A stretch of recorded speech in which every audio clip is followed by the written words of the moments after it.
नमस्कार लाडक्या बहिणींनो. लाडक्या बहिणीला केवायसी करताना एक प्रॉब्लेम येत आहे की हा आधार क्रमांक यादीत नाहीये म्हणून असा बऱ्याच लाडक्या बहिणींना मेसेज येत आहे. तर याच्यावर उपाय काय करायचा आहे, याच्यावर तोडगा नक्की काय करायचा आहे? सर्वात अगोदर आपले आधार कार्ड, आपले बँकेचे पासबुक घेऊन आपल्या अंगणवाडी सेविकेला भेटावे. म्हणजेच की ही यादी आपल्या अंगणवाडी सेविकेतून अपडेट झालेली आहे. बाय चान्स चुकीने एखाद्या वेळेस नाव टाकायचे राहून गेले असले तर सर्वात अगोदर आपल्या अंगणवाडी सेविकेला भेटावे.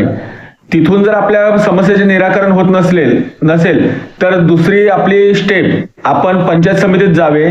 पंचायत समितीत एक अंगणवाडी विभाग आहे, त्या विभागात जाऊन आपण त्यांना आपला अर्ज द्यावा, एक तक्रार अर्ज द्यावा की माझे नाव यादीत नाहीये म्हणून.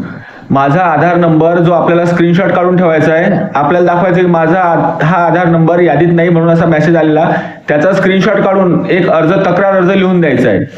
तरी पण होत नसलं तर तिसरा पर्याय महिला व बालकल्याण विकास विभाग, तिथे आपला अर्ज द्यायचा आहे. तिथं अर्ज देऊन आपण आपली तक्रार मांडायची आहे. आणि यावेळेस जर तक्रार नाही मांडली लाडक्या बहिणींनो तर आपले येणारे मानधन बंद होऊ शकते.